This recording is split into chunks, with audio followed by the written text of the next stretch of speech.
Hey world.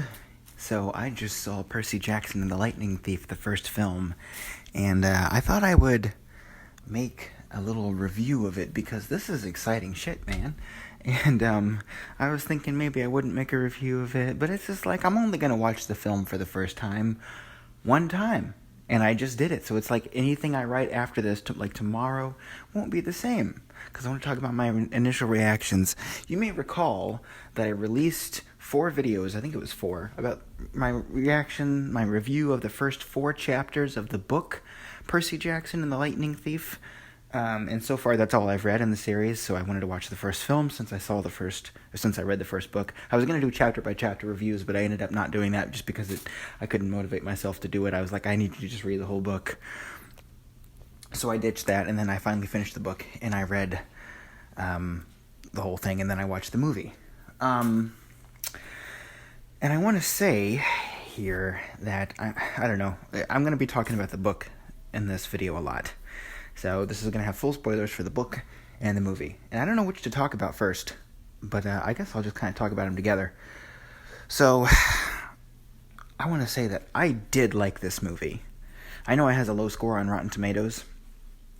And at first, I was, just for some general background, I was afraid that I wasn't going to like this. I didn't like the book very much. I really didn't. I think the book is something that was really hard to get through. I understand what they're trying to do with the book, but it just, it was kind of like, I'm not going to talk about any specific plot details here, but it was just kind of like Salem's Lot in that sense that, I knew, I know the story, I get it, I've heard it told in multiple ways, but I've never, really taken to it. I've never been okay, I get it. It's kind of boring, though. I felt the same way about the Lightning Thief. Okay, it's a cool concept, but the execution just wasn't there. It's just kind of a bunch of stuff happening, and I'm not really interested. The problem wasn't even that it reads like a kid's book. The problem was just that, okay, I'm not invested in anything. I don't have any, I had some emotional moments in the book. It started to grip me a little bit, and then I got to the end and I wanted to like it in the book, and then they threw in that twist at the end of the book, and I was like, oh man, they're just introducing more stuff now. It was kind of and that, again, no plot details, but it was kind of like Doctor Who Flux. We're just introducing 20 new things every moment, right? And I'm just not invested in any of it, and stuff's just kind of happening. Well, when I started watching the movie, initially I was horrified because I was thinking, well, I like Chris Columbus. I wanted to watch this especially because he directed it. I just found out he directed only the first movie. I thought he did the first 2. I was disappointed that he did not direct the second film. But I was watching this film, and I was like, okay, the stuff I liked about the book is gone, right? So they only left the things in the movie that I didn't like, because the big problem with the beginning was that it was so rushed. This is a big problem with a lot of plot-heavy things when people, when you get people writing things who are more concerned about the ending of whatever they're writing or moving the story along, rather than establishing why we should care about the story. Right, because in the beginning, there was no reason at all to care about what happened to Percy. We didn't really get to know him. We saw the gods talking in the beginning, kind of giving everything away about, this is your son, which was another interesting choice, because it was one thing I didn't like about the book was that I was constantly figuring things out before the main character, which I hate. I hate books where the main character is dumb. I hate that so much when I'm always a step ahead of them. That just irritates me, because I'm just sitting there waiting for them to figure it out. And I had that problem reading The Lightning Thief. Granted, it is a kid's book, but I didn't have that problem with other kids' books, but I read a lot of them when I was a kid, so I can't really say objectively whether that's a thing that happens in most kids' books or not. And maybe it does for a lot of adults who try to read kids' books. Anyway, they had this approach where it was okay, no mystery about this, no mystery about that. And I'm that's an interesting choice, to not have a mystery about Percy's dad being Poseidon, and not have a mystery about just, I don't remember specifically, but just there were other things that were they just told you from the beginning. It wasn't it was just kind of revealed. And I'm that's really weird. Because part of the thing that was interesting at first was, in the book, was trying to figure out what was going on. Even though one of two things was happening. Either I was already ahead of the character, and I wanted to see if I was right, but it was still kind of irritating seeing them try to figure it out because I was already kind of ahead. Or they were the mystery seemed so contrived, like, okay, I'm going to put this detail here that no one could figure out, and you have to keep reading now. And I'm like, okay, that's just annoying because it's just a contrivance you've put in the book so that I'll have to keep reading it. But it's like, I don't really care. You can't just create artificial mystery like that. Like, ooh, and then the towel was blue and had a symbol on it. And it's like, what does that mean? I'm like, I don't care. You haven't made me care. So that was a problem I had in the book. But in this one, they just kind of gave everything away in the beginning. So rushed, too. I mean, when he first starts, like, the Minotaur starts chasing him and they're going to the camp and you see Gabe and all this stuff. And I'm like, okay, seriously, if I had not read the book and like, known what was coming, I might have just turned the movie off. Because they were just, it was like boom, boom, boom, boom, boom. It just, so many things were happening at once, and you didn't let the audience breathe. Audience was not caring, probably. Like, first time watchers, this is probably why the movie wasn't successful right here. Like, the fact that the series didn't get made into however many books there are, all into movies, was probably just because of the beginning of this first film. Because, when you're creating a new franchise, when you're creating something that, it wasn't new because, right, they had the books. You have the audience who came in, who've already read the books, who know what's coming. You're going to be able to keep their attention. I don't think that's true for most people who go to see the movie. I think most of the audience is going to be people who haven't read the book. You have to sell them on this in the beginning. And it's hard because you're trying to condense everything into, that was in a film or in a novel into a film. That is really hard to do. And that's been pointed out. This is why these films almost never get made. These book series almost never get completed because it's so hard to take something like that that's got a lot of entries and sell people on it. I mean, think about every kids book series that got killed. Chronicles of Narnia, they didn't make all the films there. Series of Unfortunate Events, they didn't make all those films. Aragon, they didn't make those. It's like that keeps happening because of that, right? You really, Harry Potter kind of struck gold because they managed to capture the wonder of the original books in the film, and it's something that a lot of people related to, and it sold them quickly. As in, it sold the audience. Like, the audience was convinced to keep watching quickly with that, right? I don't think Percy Jackson and the Lightning Thief did that at all, because, like I said, if I had not read the book, I would probably have just turned it off, because I'm like, okay, here's this kid that I haven't met before. I don't know who he is. Like, okay, your name's Percy Jackson, you're the son of Poseidon. I'm like, okay, cool, why should I give a shit about that? Like, seriously, why should I care? I know that sounds harsh, but it's like, it's a movie. It's a 2-hour movie, There's a lot of stuff to watch. People have lives. If you're in a theater, that's one thing, but, it's not just, surely the theater is not the only focus. It's about hooking the audience and wanting to make them come back either to the theater again, or so you can sell more merchandise, or, sell DVDs, whatever it is, right? So I think in the beginning, it was already a 2-hour movie. I understand that. But I really think in the long run, it would have been better for them to make this a 2.5-hour movie, or even a 2-hour and 15-minute long movie. They just needed some extra time in the beginning to really space things out. Instead of just throwing everything at the audience, be like, here's this kid, and here's this, and here's this, and here's this, and here's this, and here's this, and what does this mean? Like, where you have no time to breathe or process anything. Just show us Percy's life in the beginning. Just show him being a normal kid. Make us like him. Make us like his relationships he's got with people. You can do that in a half hour. TV shows have to do it and introduce a story a lot of the time in less than a half hour, right? It's totally possible to do that. You give us a few extra minutes to show Percy and Grover just kind of joking around and actually being friends. Give us a reason to like Percy. Okay, here's Percy. Here's his personality traits, right? Here's the things about him. Here's how his life is normal. But then, maybe about 10, 15 minutes in, you're like, what's this weird stuff happening to him? Or maybe have like a little clue in the beginning like they did. Show that scene in the beginning like they did, and then show Percy. And then be like, I wonder what that... And then maybe all throughout that first half hour, just sprinkle those little things in there, right? And then later on, then you can have your... everything kind of clicking together really fast. It brings all these details together. Then you can do that. You shouldn't start with trying to click everything together before we've even gotten to know anyone.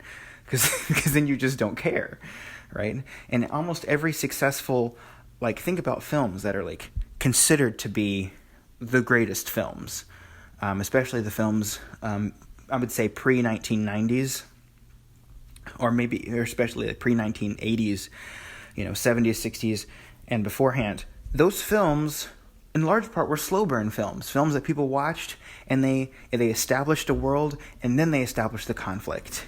That's the format. So I really think padding out that time in the beginning for that first film of Percy Jackson probably means they would have gotten to make more films. Now, as I said, I was comparing it to the book. I kept watching it.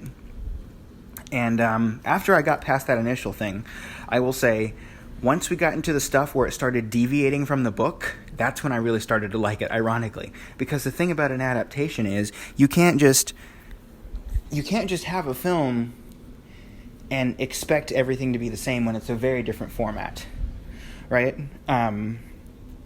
This book is very much like, it's almost like an anthology, right? It's like an adventures of Percy Jackson, even though it's the first in a series, and I haven't read more of them, right? So I'm not going to be talking about the entire series here. It might change, but for this first one, it's like, okay, it's like him going on. It's like the Odyssey, It's like him going on his quest and being like, okay, first we ran into this, then we ran into this, and then we ran into this, and then we ran into this. You can do that for some films. There are some films that are comedies that kind of play on that type thing. I'm sure you can. I'm not going to name them because it might give some stuff away, but I'm sure you can think there's a comedy film that was very much in this format, that was like a parody film of that kind of adventure, right?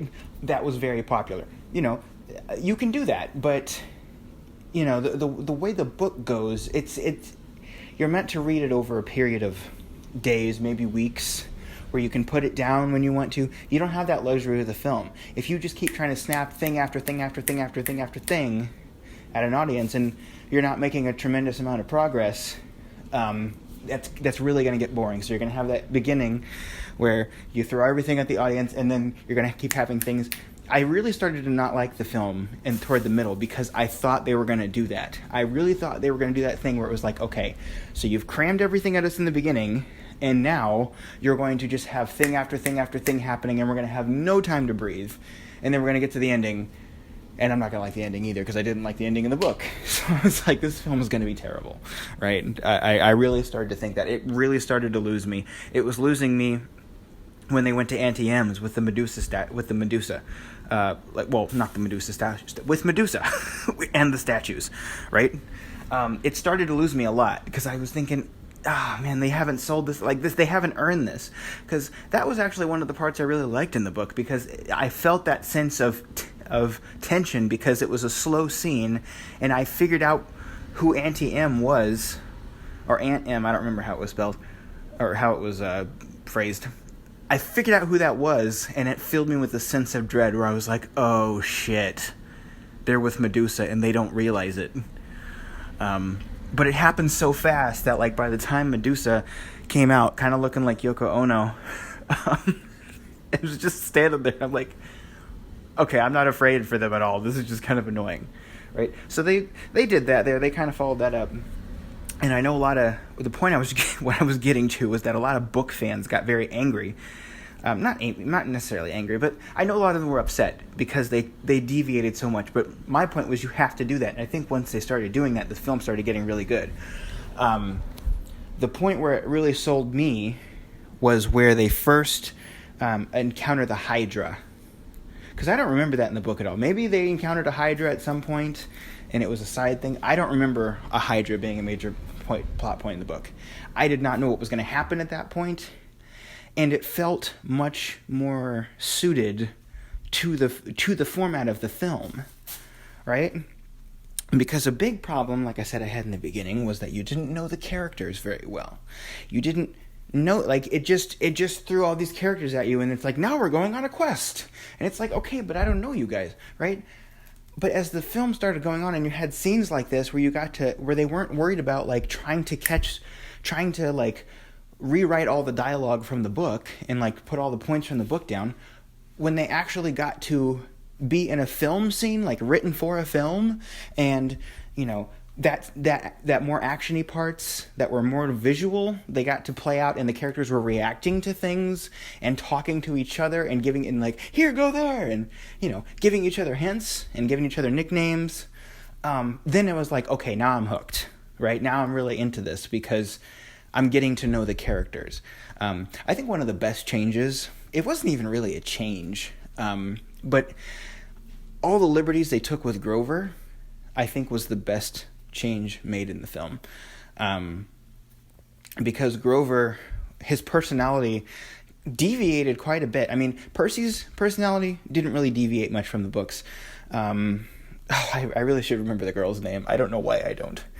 But the girl's name, or the girl, like, her personality didn't deviate much from the book. A little bit. She was a little bit less compassionate, which I think worked. But Grover, taking Grover and having him be kind of like a nerdy a nerdy guy who kind of like protests a lot and is a little timid, to having him be like a really chill guy who's like friends with Percy and really funny and charismatic, that I think that was a great choice.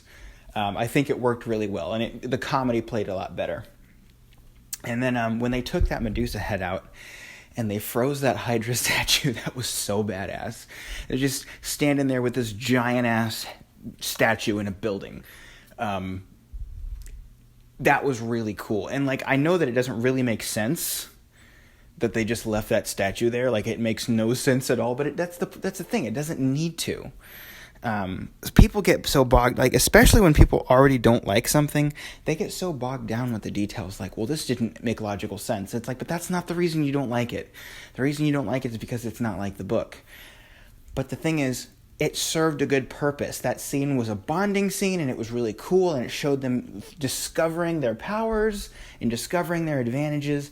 That worked really well.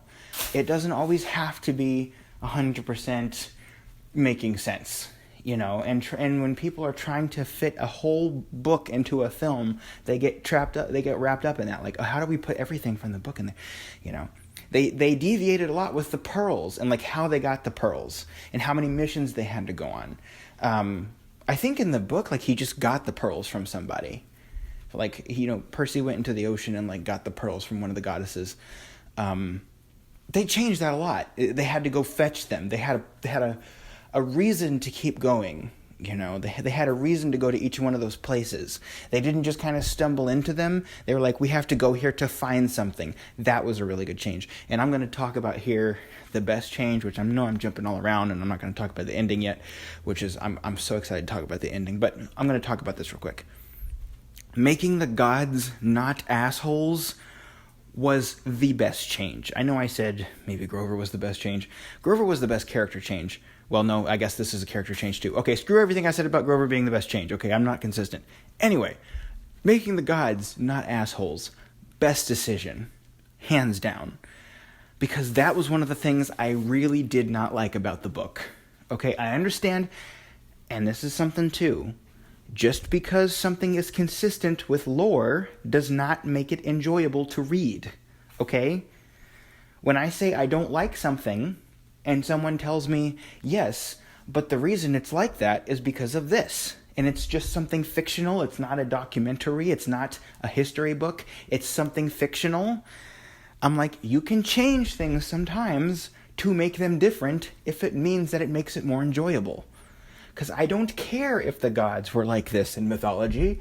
I really hate having characters that are just like, you know what, I'm an asshole and you have to listen to everything I say or else.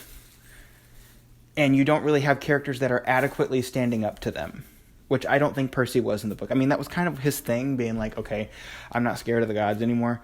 But really, it's like, he can't ultimately do anything to beat them. That's how, and again, it might be different later. It might be different later in the books, which I suspect it will be.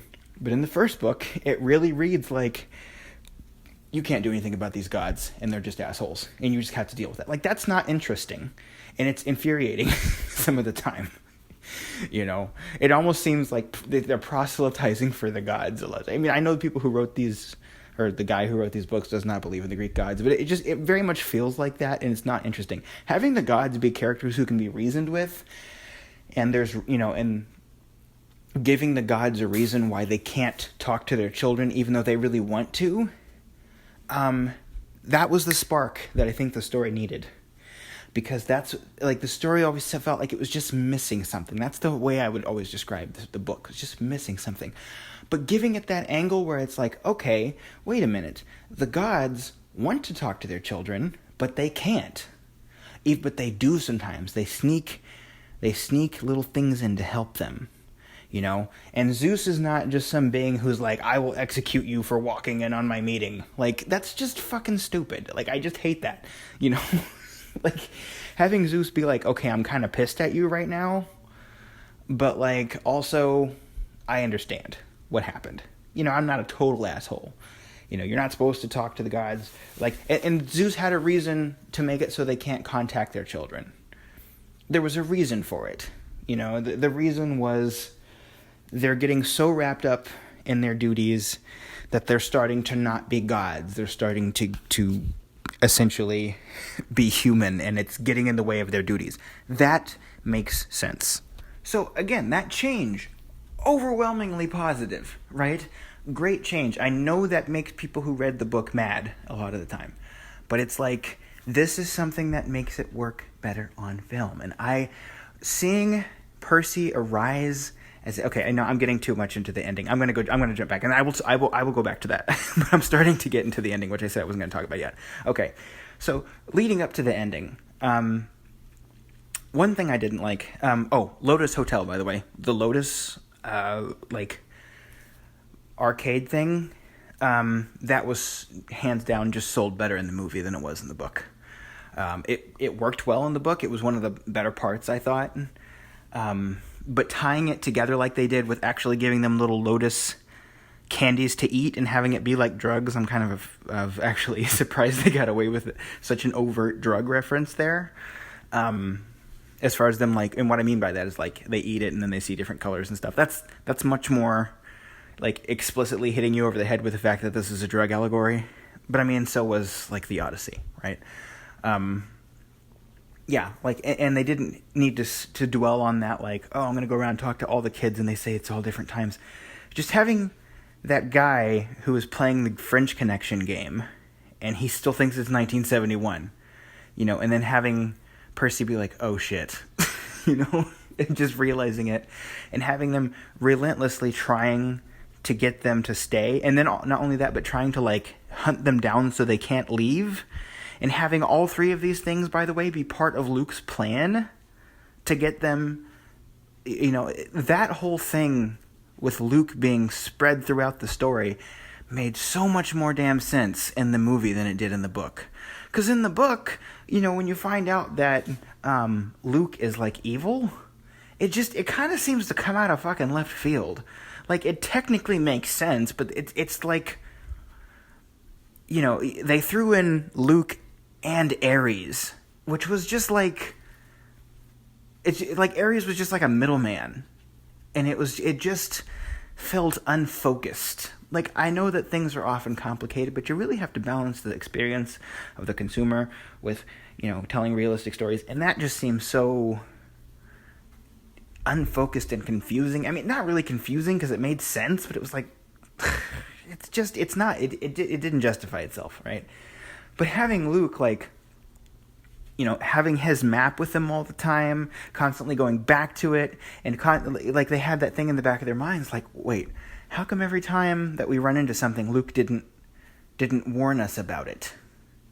And if I knew the twist, of course, because I read the book. But if you didn't, and you're an adult, maybe you would have seen that coming. I don't know, but it's a cool thing. It doesn't. They bring it up repeatedly, but it's not like they don't sit around and have entire discussions about it where they're just stupidly not being able to figure it out. It makes sense that they haven't had a lot of time to think about it because they constantly have stuff chasing them. But they bring it up repeatedly, that, and then having it just be Luke at the end, where he's like, yeah, I stole it because I'm tired of the gods. Like, that makes enough sense to me. That seems like, okay, this is how you streamline a big-ass book into a 2-hour film. This is the kind of stuff you have to do. That's exactly what they should be doing. Those kinds of things. Because, like I said, I know it's not book accurate, but it makes more sense. Okay, anyway, so Lotus, really cool. 100% 5 stars on that. Hades. I really was not sold on the idea of Hades being depicted as hell. And to an extent, I'm still not.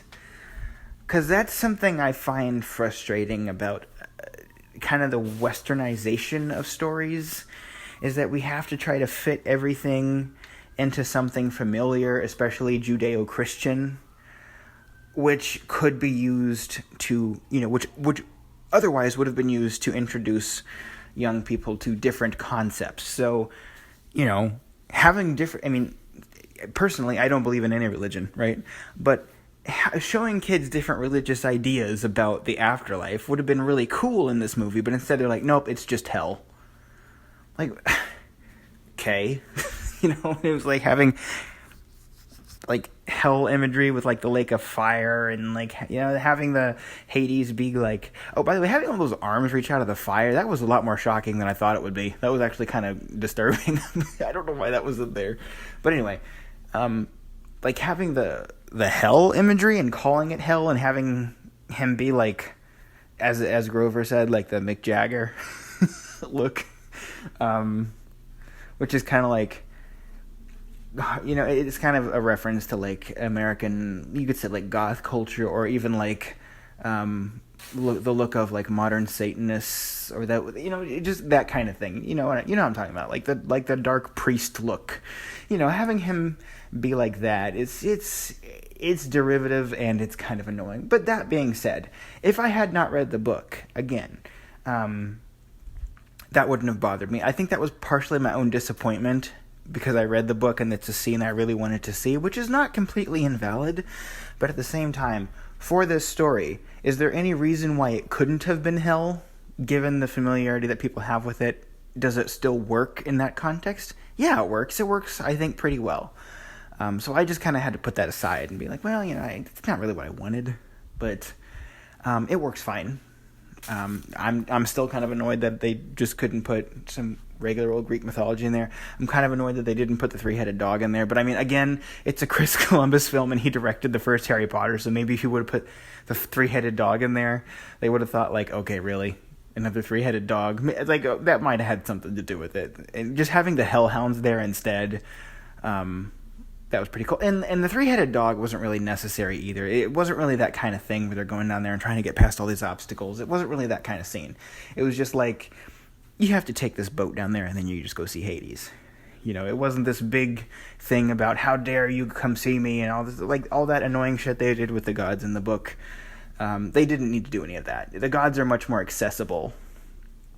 They're much more accessible to talk to in the films, which in this film, which gets rid of a lot of arbitrary problems that were just kind of put in there, I think, to pad the length of the book out, it seemed.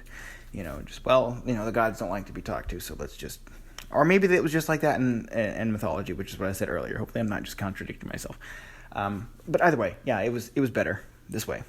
And having the shield be the lightning bolt, it wasn't really explained why the shield turned into the lightning bolt, but then again, you could just kind of assume that Hades was like, I know you have the lightning bolt, and he, like, looked for it and it just appeared. Like, I could see that, I guess. Maybe that needed a little bit more explanation, but most people are going to be able to figure that out, even if they haven't read the book.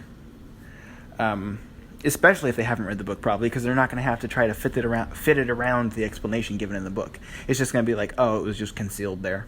That's good enough. It doesn't really need to be more complicated than that. The lightning bolt looked really fucking cool. I wish I had one of those. That's all I was thinking. It's just, oh man, I want that lightning bolt so bad. And I like that it's like a weapon that they can use. And I like that Hades, they spent more time on Hades' wife and her being trapped down there and her interacting with Grover, which could have been so cringy, but I'm like, I think it worked. They even put Grover's little in there, which, that totally didn't have to be in there, but just the fact that they put that in there and it didn't get in the way of anything, that's a bonus. What else? What else am I trying to say?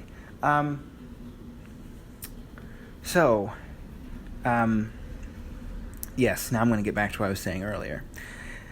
So anyway, having that reveal when he finally gets the lightning bolt in that big epic fight with Luke, which was just undeniably cool, and then Percy using his water bending, which was a little irresponsible over a big city, whatever.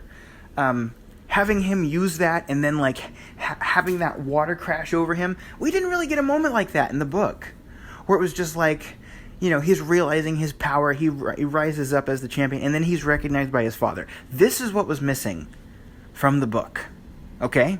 This is what was missing. The appeal of the hero's journey has to be reward and relatability. It has to be that, right? Because it was like, I don't know. You can also, I really shouldn't say that, because you can have hero's journeys and stuff where, like, the person just constantly gets crapped on by life, and that's what's relatable about them. But, like, the ending in the book with his dad felt so cold, even though it was like, my dad is proud of me. But it's like, but he's still kind of a fucking asshole to you, though. You know what I mean? Like, and maybe they spent time on that. Look, you're not going to remember every single detail. Maybe they spent a lot of time in the book talking about, well, this is why your dad can't talk to you. But it's like, it doesn't feel that way. Because when you do talk to the gods, they don't seem reluctant in the book. They just seem like, yeah, we're gods. We don't give a shit about you, really. Like, that's not something that's particularly relatable in that way that, like, it can be relatable if that's what you experience in your life with your parents. But I'm saying, like, wishing that the gods were your parents, right? Wishing that you were Percy Jackson and the gods were your parents. I don't wish the gods were my parents if they're just assholes to them all the time. I don't envy them, because if I'm like, okay, I have a mom and a dad, and maybe they're not loving to me all the time, and by the way, this is not true of me. I'm just saying, like, if you're a person who's like saying, I have mom and dad, but they're not loving to me all the time, but at least, they're there. If my parents were the gods, I couldn't even fucking talk to them, really. They wouldn't really care about me, except for in a superficial sense. That's not something like, oh, I wish I could be that. But having this thing where, like, he gets to talk to his dad, who's Poseidon in the end, and then, he realizes his power at the end, and then, Poseidon comes down and talks to him, and then it's like, the light is shining all around him, and he's, like, had this heroic journey, and he's training himself at the camp, and then that's when the film cuts. That's fucking perfect. That, like I said, I'm going to say it again, that's how you change a book. That's what you need to do for a movie, okay? That is fantastic, and that's why I'm saying this film sold me at the end. I was not on board in the beginning, and I still have one of those if only mindsets. If only the film had spent 15 minutes to a half hour extra just letting that beginning be slow and not just trying to go boom, boom, boom, boom, boom. We got to start the movie even though you don't have time to care about anything or really establish why it's relatable. If we would have had that time in the beginning, and then maybe rewritten some of the stuff that was trying to be so close to the book that it didn't really need to be close to the book, like rewriting that Medusa scene to be better. And then have the second half of the film play out exactly as it did. This probably could have been a banger. And it probably could have launched the Percy Jackson franchise into the spotlight of that good old corporate cash-making franchise herodom, I guess. I don't know what I'm saying, but you get what I'm saying. They could have put it into that category probably if they would have done that. And I haven't seen the second film. I don't know if people like the second film or not. I saw that it had a lower rating on Rotten Tomatoes. That doesn't really mean shit to me, honestly, because I don't think the Rotten Tomatoes critics are really consistently attached to what most of the American people, or even people around the world, really like about films.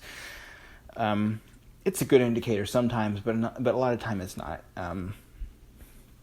They get in these mindsets where they think like, oh, well, we've decided that the film is not what we want, so we're going to give it a bad rating, and a lot of critics do that, which is so annoying to me. I mean, they did that with Joker, right? Anyway, I haven't seen the second film, but this to me feels like the way it should have been, and I think like they could have corrected it, but it's still, like I said, it still sold me at the end.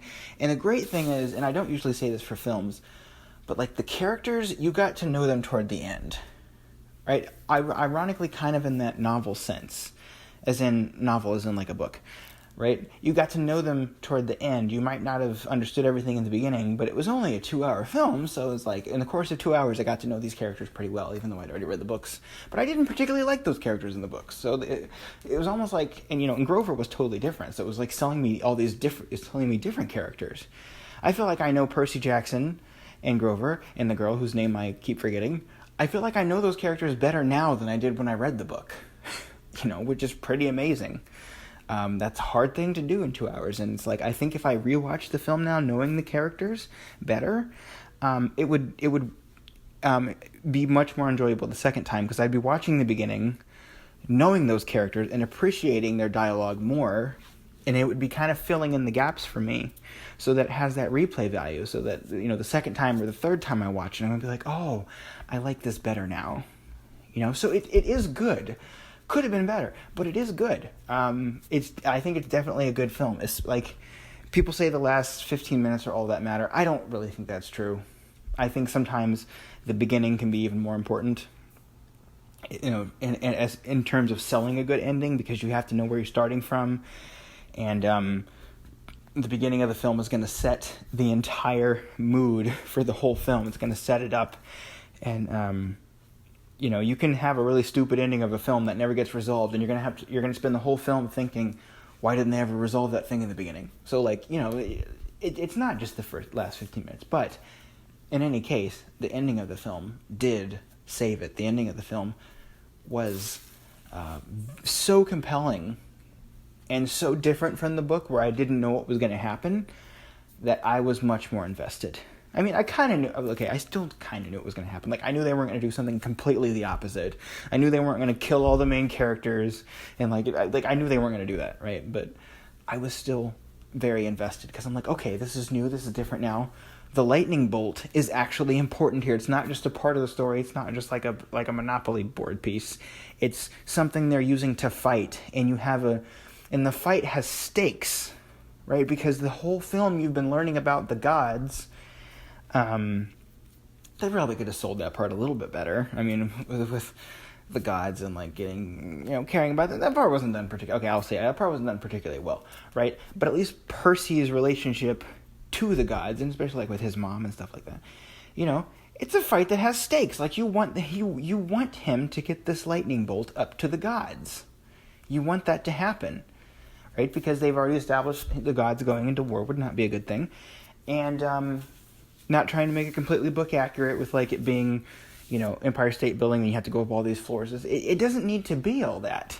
It was just, they focused on the characters, and they focused on like the fight having stakes and the lightning bolt being an actual thing, as we spent the whole fucking movie trying to get this lightning bolt, and now it's an actual force, and they keep dropping it and they keep throwing it by accident, but it's so powerful, and you can use it to shock people, and it looks awesome. Like, that's a proper superhero movie ending, that's what you want to do. And the pin sword was done so well. I love it. Not over explained. They didn't say, you do this and it's not all that. It's just like, click it, shing, it's a sword. That's fucking cool. Everyone wishes they had that, So that's how you sell shit. It's so good. And I'm definitely gonna watch the second one. I'm actually gonna watch the second film before I even read the book, because at this point I'm like, I like the film better than the book. So I have no reason really to read the second book before I watch the film. I'm still going to read it probably, because they are going to be coming out with a new Percy Jackson series next year, which might annoy me because, I've seen this with other franchises too, where like I really liked what they did with the film, and then I get all these people telling me, yeah, but it wasn't like the book, and I say, yeah, but I don't care. Because I still liked it. And then they come out with a TV series of it, and I'm like, okay, this is cool. And then I watch it, and I'm like, I don't like this as much. Like, I just don't think the story works as well. And they're like, yeah, but it's closer to the book.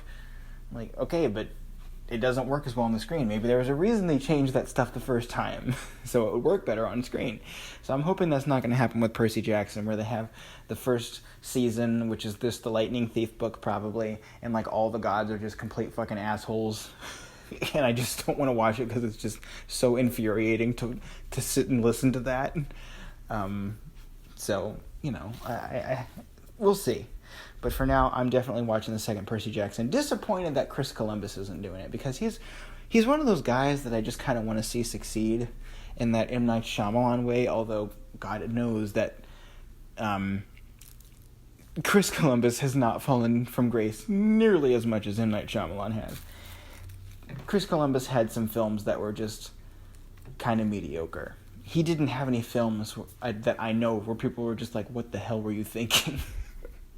So, and I do owe him, not owe him, that sounds creepy.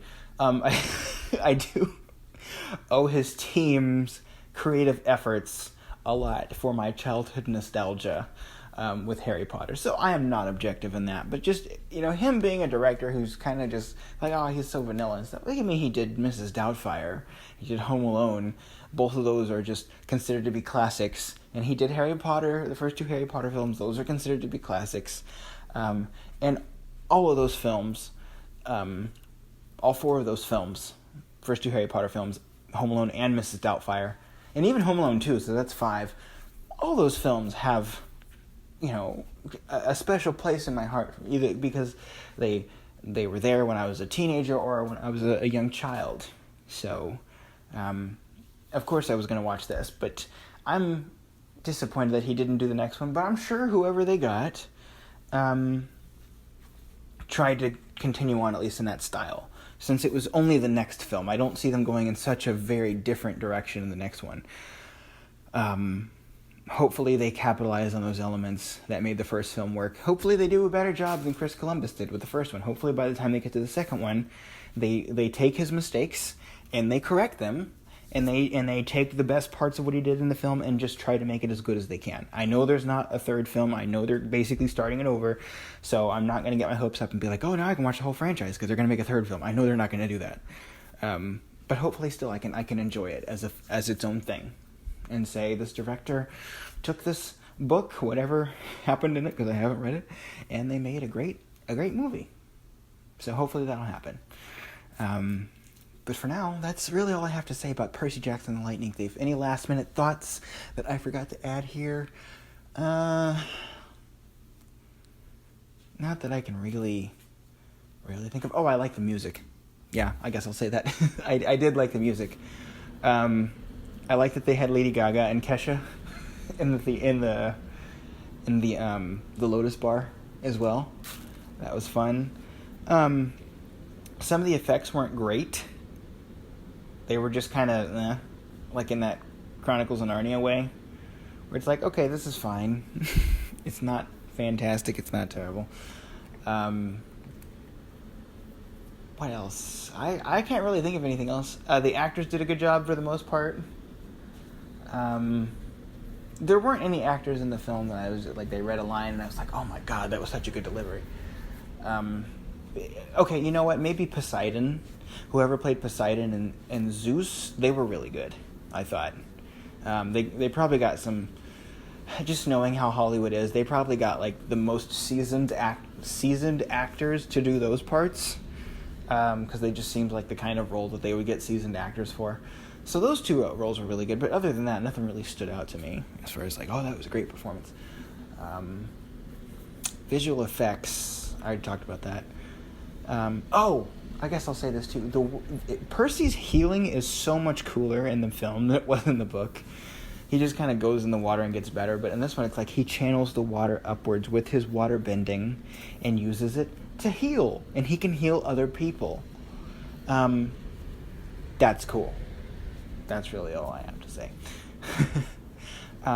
And they made it less focused on specifically all the stuff about mythology and more to do with just trying to tell a story, which, again, I think worked really well. I'm curious to know who wrote it. I don't know if Chris Columbus himself wrote it. I don't think he did. I think he hired a different writer. I know he produced it too, so he probably had something to do with the writing.